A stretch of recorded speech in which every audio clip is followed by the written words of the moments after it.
ನಮಸ್ಕಾರ ಸ್ನೇಹಿತರೆ, ಪ್ರಗತಿಪಥ ಪಾಠಶಾಲೆ ಯೂಟ್ಯೂಬ್ ಚಾನೆಲ್ಗೆ ಎಲ್ಲರಿಗೂ ಸ್ವಾಗತ. ಈ ಒಂದು ವಿಡಿಯೋ ಶಿಕ್ಷಕರಿಗೆ, ವಿದ್ಯಾರ್ಥಿಯ ಪೋಷಕರಿಗೆ ಉಪಯುಕ್ತವಾಗುತ್ತದೆ. ಹಾಗೆ ಸ್ಪರ್ಧಾರ್ಥಿಗಳಿಗೂ ಕೂಡ ಈ ಒಂದು ವಿಡಿಯೋ ಉಪಯುಕ್ತವಾಗುತ್ತದೆ. ಈ ಒಂದು ವಿಡಿಯೋದಲ್ಲಿ ಸುಮೇರು 7ನೇ ತರಗತಿ ಕನ್ನಡ ಭಾಗ 1 ಅಭ್ಯಾಸದ ಒಂದು ಪ್ರಶ್ನೋತ್ತರಗಳನ್ನು ಈ ವಿಡಿಯೋದಲ್ಲಿ ಶೇರ್ ಮಾಡಿದ್ದೇನೆ. ಪರಿವಿಡಿ, ಪುನರಾವರ್ತನೆ, ಅಧ್ಯಾಯ 2 ಅಭ್ಯಾಸ, ಕಿರುಪರೀಕ್ಷೆ, ಒತ್ತಕ್ಷರಗಳು, ಚಟುವಟಿಕೆ, ಇದೇ ರೀತಿಯಾದಂತಹ ಪುಲ್ಲಿಂಗ ಸ್ತ್ರೀಲಿಂಗ ಶಬ್ದಗಳು, ವಿರುದ್ಧಾರ್ಥಕ ಪದಗಳು, ಇವು ಈ ಒಂದು ವಿಡಿಯೋದಲ್ಲಿ ಇರುವಂತಹ ಅಭ್ಯಾಸದ ಪ್ರಶ್ನೆಗಳಿಗೆ ಉತ್ತರಿಸಿದ್ದೇನೆ.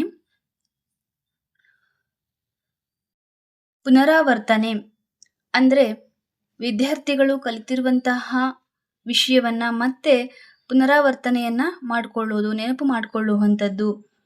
ಮುಂದಿನ ತರಗತಿಯಲ್ಲಿ ಹಳೆಯ ತರಗತಿಯಲ್ಲಿ ಕಲಿತಂತಹ ವಿಷಯಗಳನ್ನ ಮತ್ತೆ ಪುನರಾರಂಭ ಮಾಡಿಕೊಂಡು ಅವುಗಳ ನೆನಪು ಮಾಡಿಕೊಂಡು ಮುಂದಿನ ಅಭ್ಯಾಸವನ್ನ ಆರಂಭಿಸುವಂತಹದ್ದು. ಇವು ವರ್ಣಮಾಲಾಕ್ಷರಗಳು, ಇವು ವರ್ಗೀಯ ವ್ಯಂಜನಾಕ್ಷರಗಳು, ಅದರಲ್ಲಿ ಅಲ್ಪಪ್ರಾಣ, ಮಹಾಪ್ರಾಣ, ಅನುನಾಸಿಕ ಅಕ್ಷರಗಳು, ಇವುಗಳನ್ನು ಅನುಕ್ರಮವಾಗಿ ಜೋಡಿಸಿ ಬರೆಯುವಂತಹದ್ದು. ಅನುಸ್ವಾರ ಅಕ್ಷರವನ್ನ ಗುರುತಿಸಿ ಬರೆಯುವಂತಹದ್ದು. ಅನುಸ್ವರ ಅಂದರೆ ಒಂದು ಅಕ್ಷರ, ವಿಸರ್ಗ ಅಂದರೆ 2 ಸೊನ್ನೆಯನ್ನು ಹೊಂದಿರುವಂತಹ ಅಕ್ಷರಗಳು. ಇವುಗಳಿಗೆ ಉದಾಹರಣೆಯನ್ನ ಬರೆದಿರುವಂತಹದ್ದು. ಕೆಳಗಿನ ಅಕ್ಷರ ವೃಂದದಲ್ಲಿ 10 ಜನ ವಚನಕಾರರು ಅಡಗಿಕೊಂಡಿದ್ದಾರೆ. ಅದನ್ನು ಸಾಧ್ಯವಾದಷ್ಟು ಹೆಸರನ್ನ ಹುಡುಕಿ ಬರೆಯುವಂತಹದ್ದು. ಬಸವಣ್ಣ, ಅಕ್ಕ ಮಹಾದೇವಿ, ದಾಸಿಮಯ್ಯ, ಅಲ್ಲಮಪ್ರಭು, ಚೆನ್ನಯ್ಯ, ಮಾರಯ್ಯ, ಮಡಿವಾಳ ಮಾಚಯ್ಯ, ಮಾದಯ್ಯ ಇವರುಗಳು ಈ ಒಂದು ಕೋಷ್ಟಕದಲ್ಲಿ ಹೆಸರನ್ನ ಗುರುತಿಸಬಹುದು. ಹಾಗೆ ಪದಗಳನ್ನು ಓದಿ ಅರ್ಥವನ್ನ ಗ್ರಹಿಸುವಂತಹದ್ದು.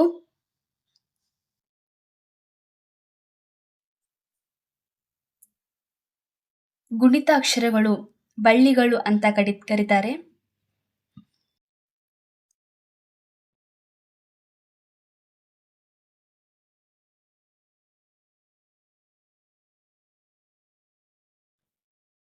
ಹಾಗೆ ಗುಣಿತಾಕ್ಷರಗಳನ್ನ ಬರೆಯೋದ್ರಿಂದ ಪಾಠಗಳನ್ನ ಸುಲಭವಾಗಿ ಓದಬಹುದು. ಹಾಗೆ ಸಸ್ಯಗಳಿಗೆ ಸಂಬಂಧಿಸಿದಂತಹ ಪದಗಳನ್ನ ಆರಿಸಿ ಬರೆಯಬೇಕು. ಹಾಗಾಗಿ ಇಲ್ಲಿ ಗಿಡ ಮತ್ತು ಪ್ರವಾಹ ಅಂದರೆ ನೀಲಿ ಬಣ್ಣದಲ್ಲಿ ಇವುಗಳನ್ನ ಗುರುತಿಸುವಂತಹದ್ದು. ಅಂದರೆ ಸಸಿ ಹಸಿರು ಬಣ್ಣದಲ್ಲಿರುತ್ತೆ, ಮರ ಹಸಿರು ಬಣ್ಣದಲ್ಲಿರುತ್ತೆ, ತರಕಾರಿ ಹಸಿರು ಬಣ್ಣದಲ್ಲಿರುತ್ತೆ. ಹಾಗೆ ನೀಲಿ ಬಣ್ಣದಲ್ಲಿ ಜಲಪಾತ, ಬಾವಿ, ಕಡಲು, ಹೊಳೆ, ಸರೋವರ, ಕೆರೆ ಈ ರೀತಿಯಾಗಿ ಬಣ್ಣಗಳಿಂದ ಕೂಡಿರುತ್ತದೆ. ಹಾಗೆ ಇಲ್ಲಿ ಚಿತ್ರಗಳಿಗೆ ಸಂಬಂಧಿಸಿದಂತೆ ಒಂದು ವಾಕ್ಯವನ್ನ ರಚಿಸಬೇಕಾಗುತ್ತೆ. ಶಿಕ್ಷಕಿ ಪಾಠವನ್ನ ಹೇಳುತ್ತಿದ್ದಾರೆ. ಹಾಗೆ ಗುಂಪಿಗೆ ಸೇರಿದ ಪದವನ್ನ ಆರಿಸಿ ಬರೆಯಿರಿ. ಬೇಲೂರು, ಹಳೆಬೀಡು, ಶ್ರವಣಬೆಳಗೊಳ, ಸಹ್ಯಾದ್ರಿ. ಹಾಗಾಗಿ ಇವು ಪ್ರವಾಸಿಯ ಸ್ಥಾನಗಳಾಗಿದ್ದು, ಹಾಗೆ ಅಗಮ ಸಂಧಿ, ಆದೇಶ ಸಂಧಿ, ಗುಣ ಸಂಧಿ, ಲೋಪ ಸಂಧಿ ಅವು ಕನ್ನಡ ಸಂಧಿ ಆಗಿದ್ದು ಸಂಸ್ಕೃತ ಸಂಧಿ ಆಗಿದೆ. ಹಾಗೆ ಕುಟಿಲ, ಮೋಸ, ವಂಚನೆ ಒಂದೇ ಅರ್ಥವನ್ನ ಕೊಡುತ್ತೆ. ಕುಜನರು ಇದು ಬೇರೆ ಅರ್ಥವನ್ನ ಕೊಡುತ್ತದೆ. ಹಾಗೆ ಕಾಯಕ, ಕೆಲಸ, ಕಾರ್ಯ ಮತ್ತು ಆಚಾರ. ಕಾಯಕ, ಕೆಲಸ, ಕಾರ್ಯ ಎನ್ನುವಂತಹದ್ದು ಒಂದೇ ಅರ್ಥವನ್ನ ಕೊಡುತ್ತೆ. ಹಾಗಾಗಿ ಮೊದಲೆರಡು ಇರುವಂತಹ ಸಂಬಂಧಗಳಿಗೆ ಅನುಗುಣವಾಗಿ 2ನೇ ಸಂಬಂಧಕ್ಕೆ ಉತ್ತರವನ್ನ ಬರೆಯಬೇಕು. ಸೂಕ್ತವಾದ ಪದವನ್ನ ಆರಿಸಿ ಬಿಟ್ಟ ಸ್ಥಳವನ್ನ ತುಂಬುವಂತಹದ್ದು, ಅಂದರೆ ಸರಿಯಾದ ಪದವನ್ನ ತುಂಬುವಂತಹದ್ದು. ಆಗ ತಪ್ಪನ್ನ ಸರಿಪಡಿಸಿ ಬರೆಯಿರಿ. ಹಕ್ಕಿ ಅಕ್ಕಿಯನ್ನು ತಿನ್ನುತ್ತಿದೆ. ಇಲ್ಲಿ ಹಕ್ಕಿ ತಿನ್ನುತ್ತಿದೆ ಅಂತ ಬರಿಬೇಕಾಗುತ್ತೆ. ಹಾಗೆ ಅನ್ನ ಅನ್ನವನ್ನು ಉಣ್ಣುತ್ತಾನೆ. ಇದು ಅಣ್ಣ ಅನ್ನವನ್ನು ಉಣ್ಣುತ್ತಾನೆ ಅಂತ ಸರಿಯಾಗಬೇಕು. ಹಾಗೆ ಈ ಒಂದು ಚಟುವಟಿಕೆಯನ್ನ ಆಕಾರದಿಯಾಗಿ ಬರೆಯಿರಿ ಅಂತ ಹೇಳಿದ್ದಾರೆ. ಅಂದ್ರೆ ಇಲ್ಲಿ ಅ ಆ ಇ ಈ ಉ ಊ ಈ ರೀತಿಯಾಗಿ ವರ್ಣಮಾಲೆಯ ಒಂದು ವಿಧದಲ್ಲಿ ಪ್ರಾರಂಭದ ಅಕ್ಷರದಿಂದ ಕೊನೆಯ ಅಕ್ಷರದವರೆಗೆ ಬರುವಂತಹ ಪದಗಳನ್ನ ಪ್ರಾರಂಭದ ಅಕ್ಷರಗಳನ್ನ ಆರಂಭದ ಮುಖಾಂತರ ಬರೆಯುವಂತಹದ್ದು. ಅಂಜೂರ, ಅದಾದ್ಮೇಲೆ ಅತಿಥಿ, ಅದಾದ್ಮೇಲೆ ಇರುಳು, ಈಶ, ಉಡುಗೊರೆ, ಅಚ್ಚರ, ಏಲಕ್ಕಿ, ಒಲವು, ಓಟ, ಔತಣ, ಆಮೇಲೆ ಕ ಖ ಗ ಘ ಛ ಛ ಜ ಝ ಈ ರೀತಿಯಾಗಿ ನಾವು ಅಕ್ಷರಗಳನ್ನ ಕ್ರಮಾನುಸಾರವಾಗಿ ನಾವು ಅಕ್ಷರಗಳಿಗೆ ಪದಗಳನ್ನ ಮಾಡುವಂತಹದ್ದು. ಹಾಗೆ ಅಪೂರ್ಣವಾದ ಅಕ್ಷರಗಳನ್ನ ಒತ್ತಕ್ಷರಗಳನ್ನ ಕೊಟ್ಟು ಬಳಸಿ ಸರಿಪಡಿಸಬೇಕಾಗುತ್ತೆ. ಇಲ್ಲಿ ರಥ ಎನ್ನುವಂತಹ ಅಕ್ಷರಕ್ಕೆ ನಾ ಒತ್ತಕ್ಷರವನ್ನ ಕೊಟ್ಟಾಗ ರತ್ನ ಆಗುತ್ತೆ. ಹಾಗೆ ಮುಳು ಎನ್ನುವಂತಹ ಅಕ್ಷರಕ್ಕೆ ಳು ಎನ್ನುವಂತಹ ಅಕ್ಷರಕ್ಕೆ ಳ ಒತ್ತಕ್ಷರವನ್ನ ಕೊಟ್ಟಾಗ ಮುಳ್ಳು ಆಗುತ್ತೆ. ಅಂದ್ರೆ ಇಲ್ಲಿ ಬಿಟ್ಟಿರುವಂತಹ ಒತ್ತಕ್ಷರಗಳನ್ನ ಯಾವ ಅಕ್ಷರಗಳಿಗೆ ಯಾವ ಒತ್ತಕ್ಷರ ಸೇರಿಸಿದ್ರೆ ಒಂದು ಒಳ್ಳೆಯ ಪದ ಆಗುತ್ತೆ ಅಂತ ನೋಡಿ ನಾವು ಉತ್ತರವನ್ನ ಬರಿಬೇಕಾಗುತ್ತೆ. ಒತ್ತಕ್ಷರಗಳು: ವರ್ಗೀಕೃತ ಒತ್ತಕ್ಷರಗಳು,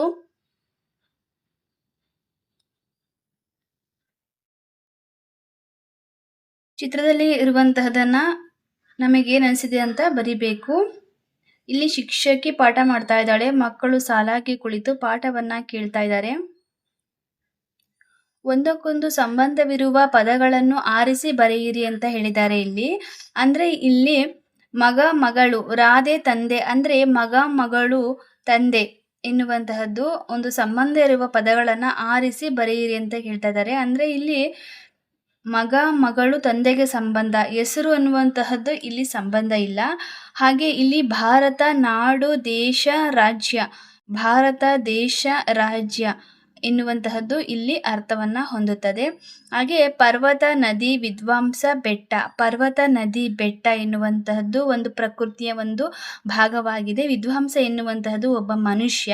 ಹಾಗಾಗಿ ಇದೇ ರೀತಿಯಾಗಿ ಉತ್ತರವನ್ನ ಬರಿಬೇಕಾಗುತ್ತೆ.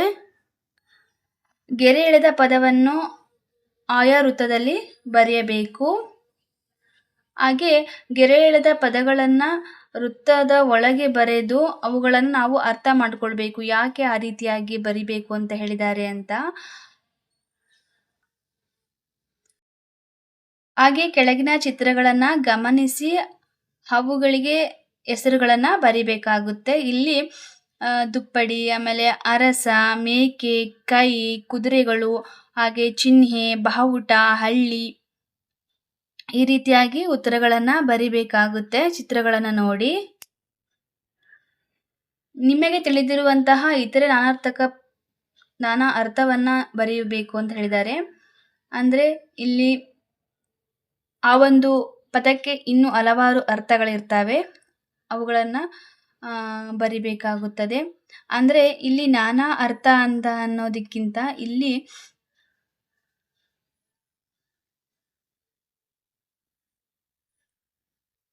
ಹಾಗೆ ಇಲ್ಲಿ ಮಾದರಿಯಂತೆ ಬರೆಯಿರಿ ಅಂತ ಹೇಳಿದ್ದಾರೆ.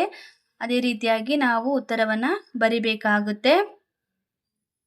ಹಾಗೆ ವೃತ್ತದೊಳಗಿರುವಂತಹ ಪದಕ್ಕೆ ಅದೇ ಅರ್ಥ ಬರುವ ಪದಗಳೊಂದಿಗೆ ಗೆರೆಯನ್ನು ಎಳೆದು ಜೋಡಿಸಿ ಅಂತ ಹೇಳ್ತಾ ಇದ್ದಾರೆ. ಇಲ್ಲಿ ಕಾಡು ಅಂತಂದ್ರೆ ಅರಣ್ಯ, ಕಾನನ, ಅಡವಿ ಅಂತ ಅರ್ಥ ಬರುತ್ತೆ. ಹಾಗೆ ಸುಳಿವು ಅಂದ್ರೆ ಗುರುತು, ಹಾಗೆ ನೆನಪು, ಸೂಚನೆ ಅಂತ ಅರ್ಥ ಸಿಗುತ್ತೆ. ಹಾಗೆ ಇರುಳು ಅಂತಂದ್ರೆ ಕತ್ತಲು, ರಜನಿ, ಹಾಗೆ ರಾತ್ರಿ ಅದೇ ರೀತಿಯಾಗಿ ಅರ್ಥವನ್ನ ಹೊಂದಿದೆ. ಮಡದಿ, ಆಕಾಶ, ಸೂರ್ಯ, ಸ್ನಾನ, ಉದರ, ಸಂತೋಷ ಎನ್ನುವಂತಹ ಅರ್ಥಗಳನ್ನ ಹೊಂದಿರುವಂತವು. ಹಾಗೆ ಈ ಒಂದು ಚಿತ್ರದಲ್ಲಿ ನಡೆಯುತ್ತಿರುವಂತಹ ಸಂಭಾಷಣೆಯನ್ನ ಊಹಿಸಿ ಬರಿಬೇಕು ಅಂತ ಹೇಳಿದ್ದಾರೆ. ಇಲ್ಲಿ ವೈದ್ಯ ಒಬ್ಬ ರೋಗಿಗೆ ಚಿಕಿತ್ಸೆಯನ್ನ ಮಾಡುತ್ತಿರುವಂತಹ ಒಂದು ಅಭಿಪ್ರಾಯವನ್ನ ಬರಿಬೇಕಾಗುತ್ತೆ. ಹಾಗೆ ನೀವು ವೈದ್ಯರ ಬಳಿ ಹೋದಾಗ ಸಂಭಾಷಣೆ ಯಾವ ರೀತಿಯಾಗಿತ್ತು ಅಂತ ಕೂಡ ಬರಿಬಹುದು.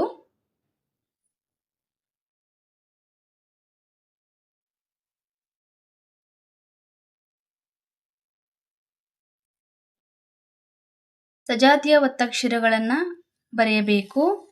ವಿಜಾತಿಯ ಒತ್ತಕ್ಷರಗಳನ್ನ ನಾವು ಕೂಡ ಅರ್ಥ ಮಾಡಿಕೊಂಡು ಬರೆಯೋದ್ರಿಂದ ನಾವು ಪಾಠಗಳನ್ನ ಸರಿಯಾಗಿ ಓದಬಹುದು.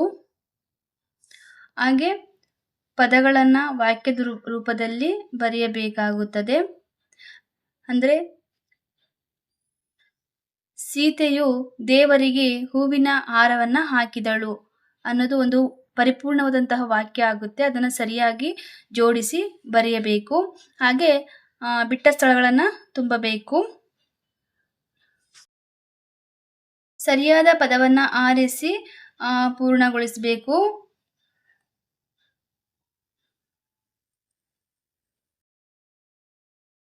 ಹಾಗೆ ಅಭ್ಯಾಸದ ಒಂದು ಪ್ರಶ್ನೆಗಳು ವಿರುದ್ಧಾರ್ಥಕ ಪದಗಳನ್ನು ಹೊಂದಿರುವಂತಹದ್ದು. ಶುದ್ಧ ಅಶುದ್ಧ, ಆಸೆ ನಿರಾಸೆ, ಹೆಚ್ಚು ಕಡಿಮೆ, ಹಿರಿಯ ಕಿರಿಯ, ಲಾಭ ನಷ್ಟ.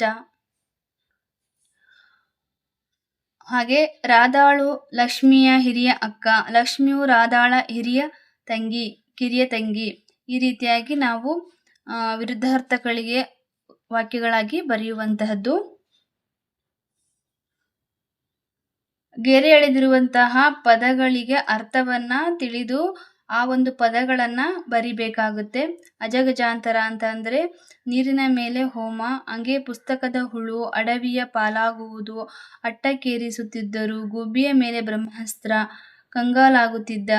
ಈ ರೀತಿಯಾಗಿ ಪದಗಳನ್ನ ಗೆರೆ ಎಳೆದಂತಹ ಪದಗಳನ್ನ ಬರೆಯುವಂತಹದ್ದು. ಇವುಗಳ ಅರ್ಥ ಒಂದು ಅಜಗಜಾಂತರ ಅಂತಂದ್ರೆ ಬಹಳಷ್ಟು ದೂರ, ಸೇರೋದಕ್ಕೆ ಆಗೋದೇ ಇಲ್ಲ ಅನ್ನುವಷ್ಟು, ಅದನ್ನ ಸರಿ ಮಾಡೋದಿಕ್ಕೆ ಆಗೋದೇ ಇಲ್ಲ ಅನ್ನುವಷ್ಟು ದೂರವನ್ನ ನಾವು ಅಜಗಜಾಂತರ ಅನ್ನುವಂತಹ ಒಂದು ನುಡಿಗಟ್ಟಿನ ರೂಪದಲ್ಲಿ ಬಳಸಲಾಗುತ್ತೆ.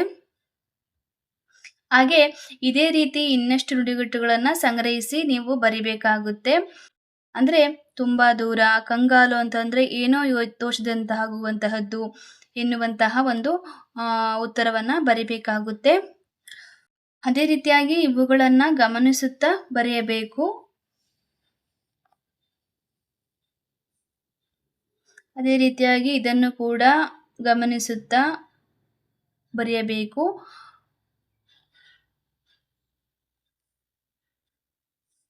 ಹಾಗೆ ಇಲ್ಲಿ ಗಾದೆ ಮಾತನ್ನ ಕೊಟ್ಟಿದ್ದಾರೆ.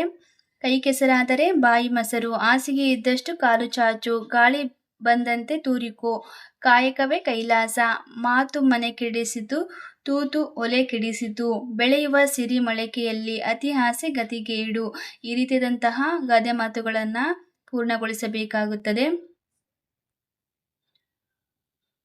ಗಾದೆ ಮಾತುಗಳನ್ನ ಅರ್ಥ ಮಾಡಿಕೊಂಡು ಯಾವ ಒಂದು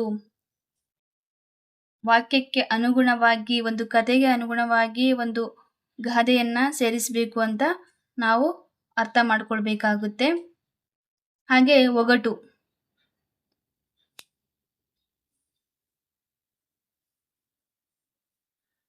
ಒಗಟುಗಳು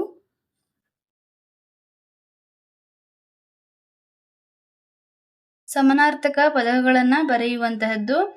ಆಕಾಶಕ್ಕೆ ಇನ್ನೊಂದು ಅರ್ಥ ಇದೆ. ಆಗಸ, ಬಾನು, ಅಂಬರ ಅಂತ ಕೂಡ ಕರೀತಾರೆ. ಕಣ್ಣು ಅಂದ್ರೆ ನಯನ, ಅಕ್ಷಿ, ನೇತ್ರ, ಈ ರೀತಿಯಾಗಿ ಕರೀತಾರೆ. ನಾನಾ ಅರ್ಥ ಅಂತಂದ್ರೆ ಆ ಒಂದು ಪದಕ್ಕೆ ಹಲವಾರು ಅರ್ಥವಿರುತ್ತೆ. ಅಂದ್ರೆ ಅರಸು ಅಂತಂತಂದ್ರೆ ರಾಜ, ಹಾಗೆ ಹುಡುಕುವಂತಹದ್ದು. ಹಾಗೆ ಗಡಿ ಅಂದ್ರೆ ದಾರಿ, ಗಡಿ ಅಂದ್ರೆ ಮಿತಿ. ಹಾಗೆ ಅಂಬರ ಅಂದ್ರೆ ಆಗಸ, ಬಟ್ಟೆ.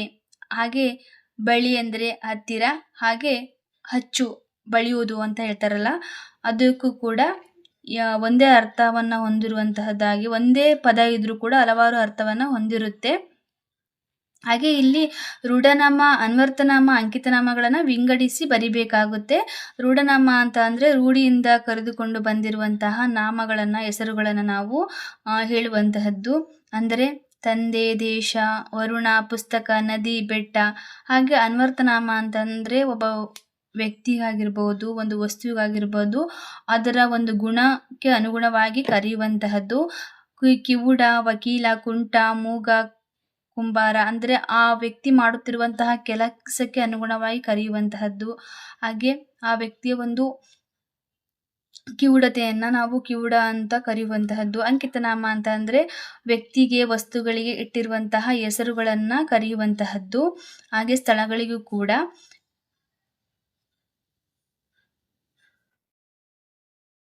ನುಡಿಗಟ್ಟುಗಳನ್ನು ಬಳಸಿ ವಾಕ್ಯ ರಚಿಸಿ. ಮುಖ ಅರಳಿತು. ನನಗೆ ನನ್ನ ಅಂಗವನ್ನು ನೋಡಿ ಮುಖ ಅರಳಿತು. ಬೆಣ್ಣೆ ಹಚ್ಚು. ನನ್ನ ಕೆಲಸ ಆಗಬೇಕಾದರೆ ನನ್ನ ಮಗಳಿಗೆ ಬೆಣ್ಣೆ ಹಚ್ಚಬೇಕಾಗುತ್ತದೆ. ತಲೆಗೆ ಹಚ್ಚಿಕೊಳ್ಳು. ನಾನು ನನ್ನ ಮಗಳ ಓದಿನ ಬಗ್ಗೆ ತಲೆ ಹಚ್ಚಿಕೊಳ್ಳುತ್ತೇನೆ. ಗಾದೆಗಳನ್ನು ಪೂರ್ಣಗೊಳಿಸಿ ಅಂತ ಕೇಳಿದ್ದಾರೆ ಇಲ್ಲಿ. ಕುಂಬಾರನಿಗೆ ವರುಷ, ದೊಣ್ಣೆಗೆ ನಿಮಿಷ, ಅಡಿಕೆಗೆ ಹೋದ ಮಾನ, ಆನೆ ಕೊಟ್ಟರೂ ಬಾರದು ಅಂತ ಗಾದೆಯನ್ನು ಪೂರ್ಣಗೊಳಿಸಬೇಕು. ಒಗಟುಗಳು. ಹಾಗೆ ಈ ಒಂದು ಚಿತ್ರವನ್ನು ನೋಡಿ ನಿಮಗೇನು ಅನಿಸಿತ್ತು ಅಂತ ಬರಿಬೇಕಾಗುತ್ತೆ. ಇದು ಒಂದು ಸುಂದರ ಹಳ್ಳಿ. ಇಲ್ಲಿ ಒಬ್ಬ ಮಹಿಳೆ ಕೊಡದಲ್ಲಿ ನೀರನ್ನು ಹೊತ್ತುಕೊಂಡು ಹೋಗ್ತಾ ಇದ್ದಾಳೆ. ಹಾಗೆ ತೆಂಗಿನ ಮರಗಳು ಇವೆ. ಹಾಗೆ ಗ್ರಾಮ ಪಂಚಾಯತಿ ಸರ್ಕಾರಿ ಶಾಲೆ ಇದೆ. ಹಾಗೆ ಬಾವುಟವು ಕೂಡ ಹಾರುತ್ತಿದೆ. ಕಸದ ಬುಟ್ಟಿ ಇದೆ. ಪಕ್ಷಿಗಳು ಹಾರುತ್ತಿವೆ. ಇದು ಒಂದು ನಿಸರ್ಗದ ಒಂದು ರಮಣೀಯತೆಯನ್ನು ಸೂಚಿಸುತ್ತದೆ. ಇಲ್ಲಿ ಆಕಳು ತನ್ನ ಕರುವಿಗೆ ಹಾಲನ್ನು ಕುಡಿಸುತ್ತಿದೆ. ಹಾಗೆ ಇಬ್ಬರು ಹುಡುಗಿಯರು ಕೊಡದಲ್ಲಿ ನೀರನ್ನು ಹೊತ್ತು ಹೋಗುತ್ತಿದ್ದಾರೆ. ಹಾಗೆ ಎತ್ತಿನ ಗಾಡಿ ಬರುತ್ತಿದೆ. ಹಾಗೆ ಮರಗಳಿವೆ, ಮನೆಗಳಿವೆ, ಕುರಿಗಳಿವೆ, ಆಕಾಶದಲ್ಲಿ ಮೋಡಗಳಿವೆ. ಹಾಗೆ ಇಲ್ಲಿ ಪದಗಳನ್ನು ಬಿಡಿಸಿ ಸಂಧಿಯನ್ನು ಹೆಸರಿಸುವಂತಹದ್ದು. ಗುರು ಪ್ಲಸ್ ಉಪದೇಶ. ಗುರುಪದೇಶ ಸವರ್ಣ ದೀರ್ಘ ಸಂಧಿ. ಅಂದರೆ ಇಲ್ಲಿ ಪೂರ್ವ ಪದದಲ್ಲಿ ಉ, ಉತ್ತರ ಪದದಲ್ಲಿ ಆ ಅಂತ ಬಂದಾಗ ಇಲ್ಲಿ ಉ ಕಾರಗಳಿಗೆ ಏಕಾರವು ಒಂದು ಆದೇಶವಾಗಿ ಬಂದಾಗ ಅದನ್ನು ನಾವು ಸವರ್ಣ ದೀರ್ಘ ಸಂಧಿ ಅಂತ ಕರಿತೀವಿ. ಅಂದರೆ ಇಲ್ಲಿ ಗುರು ಪೂರ್ವ ಪದದಲ್ಲಿ ಉ ಮತ್ತೆ ಉತ್ತರ ಪದದಲ್ಲಿ ಉ ಒಂದೇ ಅಕ್ಷರದ ಒಂದು ಸ್ವರಾಕ್ಷರಗಳು, ವ್ಯಂಜನಾಕ್ಷರಗಳು ಬಂದಾಗ ಅದನ್ನು ನಾವು ಸವರ್ಣ ದೀರ್ಘ ಸಂಧಿ ಅಂತ ಕರೆಯಲಾಗುತ್ತದೆ. ಮಹರ್ಷಿ ಅಂದರೆ ಇಲ್ಲಿ ಮಹಾ ಪ್ಲಸ್ ಋಷಿ, ಮಹರ್ಷಿ ಇಲ್ಲಿ ಗುಣಸಂಧಿಯಾಗಿದೆ. ಹಾಗೆ ಶಿವ ಪ್ಲಸ್ ಐಕ್ಯ, ಶಿವೈಕ್ಯ ಇದು ವೃದ್ಧಿ ಸಂಧಿ. ಅತಿ ಪ್ಲಸ್ ಅಂತ, ಅತ್ಯಂತ ಇದು ಎಣ್ ಸಂಧಿ. ಈ ರೀತಿಯಾದಂತಹ ಸಂಧಿಗಳನ್ನು ನೋಡಬೇಕಾಗುತ್ತೆ. ಹಾಗೆ ಸಂಸ್ಕೃತ ಸಂಧಿಗಳು.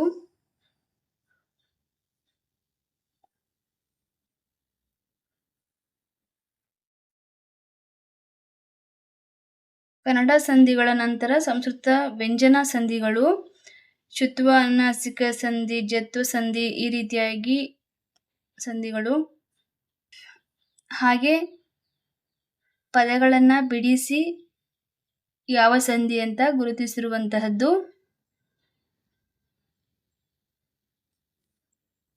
ಗೆರೆ ಎಳೆದ ಪದವನ್ನು ಮಾತ್ರ ಗಮನಿಸಿ ಅಂತ ಹೇಳಿದ್ದಾರೆ. ಹಾಗೆ ಇಲ್ಲಿ ಖಾಲಿ ಬಿಟ್ಟ ಸ್ಥಳಗಳನ್ನು ತುಂಬಬೇಕು. ಕೊಟ್ಟಿರುವಂತಹ ಪದಗಳನ್ನು ಸೂಕ್ತವಾಗಿ ಆರಿಸಿ ಬಿಟ್ಟಿರುವ ಸ್ಥಳಗಳನ್ನು ಸೂಕ್ತ ಪದಗಳನ್ನು ಆರಿಸಿ ಬರೆಯಬೇಕು. ಸರ್ವನಾಮಗಳನ್ನು ಬರಿಬೇಕು. ಸರ್ವನಾಮ ಅವನು, ಅದು, ಅದನ್ನು, ಅವನಿಗೆ, ಇದನ್ನು, ಅದರ, ಅವಳಿಗೂ, ಇದರ, ಅದು ಎನ್ನುವಂತಹ ಸರ್ವನಾಮ ಪದಗಳಾಗಿರ್ತವೆ. ಸರ್ವನಾಮ ಅಂತ ಅಂದರೆ ನಾಮಪದಗಳ ಬದಲಿಗೆ ಬಳಸುವಂತಹ ಒಂದು ಪದಗಳನ್ನು ನಾವು ಸರ್ವನಾಮ ಅಂತ ಕರಿತೀವಿ. ಕಥೆಯನ್ನು ಪೂರ್ಣಗೊಳಿಸಿ ಕಥೆಗೆ ಸೂಕ್ತವಾದ ಶೀರ್ಷಿಕೆಯನ್ನು ನೀಡಿ ಅಂತ ಹೇಳ್ತಾ ಇದ್ದಾರೆ. ಇಲ್ಲಿ ಮರ ಕಡಿಯುವವನ ಕಥೆ ಅಂತ ಹೆಸರನ್ನು ಕೊಟ್ಟಿದ್ದೇನೆ. ಇದು ಒಂದು ಕಥೆ ಎಲ್ಲರಿಗೂ ಸಹ ಗೊತ್ತಿದೆ. ನದಿಯಲ್ಲಿ ದೇವರು ಪ್ರತ್ಯಕ್ಷವಾಗಿ ಚಿನ್ನದ, ಬೆಳ್ಳಿಯ, ಕಬ್ಬಿಣದ ಕೊಡಲಿಯನ್ನು ಕೊಡುವಂತಹದ್ದು, ಆ ವ್ಯಕ್ತಿಯ ಪ್ರಾಮಾಣಿಕತೆ. ಈ ಒಂದು ಕಥೆ ಎಲ್ಲರೂ ಸಹ ಕೇಳಿರ್ತಾರೆ. ಆ ಒಂದು ಕಥೆಯನ್ನು ಅಕ್ಷರ ರೂಪದಲ್ಲಿ ಬರೆಯುವಂತಹದ್ದು. ಹಾಗೆ ಕಥೆಯನ್ನು ಓದಿ ಅರ್ಥೈಸಿಕೊಂಡು ಕೊಟ್ಟಿರುವಂತಹ ಪ್ರಶ್ನೆಗಳಿಗೆ ಉತ್ತರವನ್ನು ಬರಿಬೇಕಾಗುತ್ತೆ. ರಜನಿ ಯಾವಾಗ ಕಾಡಿಗೆ ಹೋಗಿದ್ದಳು? ರಜನಿ ತನ್ನ ಕನಸಿನಲ್ಲಿ ಕಾಡಿಗೆ ಹೋಗಿದ್ದಳು. ಈ ರೀತಿಯಾದಂತಹ ಪ್ರಶ್ನೆಗಳಿಗೆ ಉತ್ತರವನ್ನು ಬರಿಬೇಕಾಗುತ್ತೆ. ಹಾಗೆ ನೀವು ಕಂಡ ಕನಸುಗಳನ್ನು ಕೂಡ ನೀವು ಬರೀಬಹುದು. ಹಾಗಾಗಿ ನಿಮಗೆ ನಿಮ್ಮ ಕನಸುಗಳನ್ನು ನೀವು ಬರೆಯಿರಿ. ಚಿತ್ರವನ್ನು ನೋಡಿ ಒಂದು ಕಥೆಯನ್ನು ಬರಿಬೇಕಾಗುತ್ತೆ. ಅದೇ ರೀತಿಯಾಗಿ ಅಜ್ಜಿ ತಾತ ನಿಮಗೆ ಯಾವುದಾದ್ರೂ ಒಂದು ಕಥೆಯನ್ನು ಹೇಳಿದರೆ ಪೋಷಕರು ಶಿಕ್ಷಕರು ವಿದ್ಯಾರ್ಥಿಗಳಿಗೆ ಬರೆಯೋದಕ್ಕೆ ಸಹಾಯವನ್ನು ಮಾಡಬೇಕು, ಸಲಹೆಯನ್ನು ಕೊಡಬೇಕು. ಹಾಗೆ ಪುಲ್ಲಿಂಗ ಸ್ತ್ರೀಲಿಂಗ ಶಬ್ದಗಳು ತಂದೆ ತಾಯಿ, ಅಪ್ಪ ಅಮ್ಮ, ಜನಕ ಜನನಿ, ಪಿತಾ ಮಾತೆ, ಅಜ್ಜ ಅಜ್ಜಿ ಈ ರೀತಿಯಾದಂತಹ ಪುಲ್ಲಿಂಗ ಸ್ತ್ರೀಲಿಂಗದ ರೂಪಗಳನ್ನು ಪದಗಳನ್ನು ನಾವು ಅರ್ಥ ಮಾಡ್ಕೊಳ್ಬೇಕು.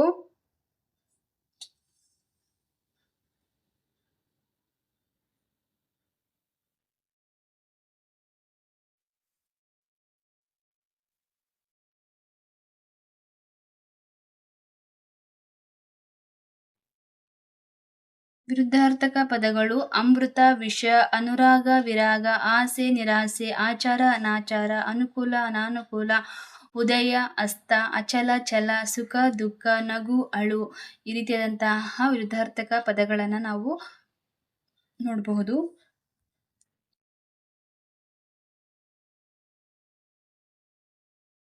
ಕಿರುಪರೀಕ್ಷೆ ಸಮಾನಾರ್ಥಕ ಪದ ನಯನ ಕಣ್ಣು, ಅಕ್ಷಿ ನೇತ್ರ, ಭಾನು ಸೂರ್ಯ, ರವಿ ಭಾಸ್ಕರ. ಸಜಾತಿ ಜಾತಿ ಒತ್ತಕ್ಷರಗಳನ್ನು ಆರಿಸಿ ಬರಿಬೇಕು. ಬಾಗೆ ಬಾ ಒತ್ತಕ್ಷರ ಇದು ಸಜಾತಿ, ನಾಗೆ ಯಾವತ್ತಕ್ಷರ ಇದು ವಿಜಾತಿ ಒತ್ತಕ್ಷರ. ಈ ರೀತಿಯಾಗಿ ವಿಂಗಡಿಸಿ ಬರಿಬೇಕಾಗುತ್ತೆ. ನುಡಿಗಟ್ಟುಗಳನ್ನು ಬಳಸಿ ವಾಕ್ಯಗಳನ್ನು ರಚಿಸಿ ಅಂತ ಹೇಳಿದ್ದಾರೆ. ಹಾಗೆ ಗಾದೆ ಮಾತುಗಳನ್ನು ವಿಸ್ತರಿಸಿ ಬರೆಯಿರಿ. ಆರೋಗ್ಯವೇ ಭಾಗ್ಯ ಅಂತ, ಕಾಯಕವೇ ಕೈಲಾಸ,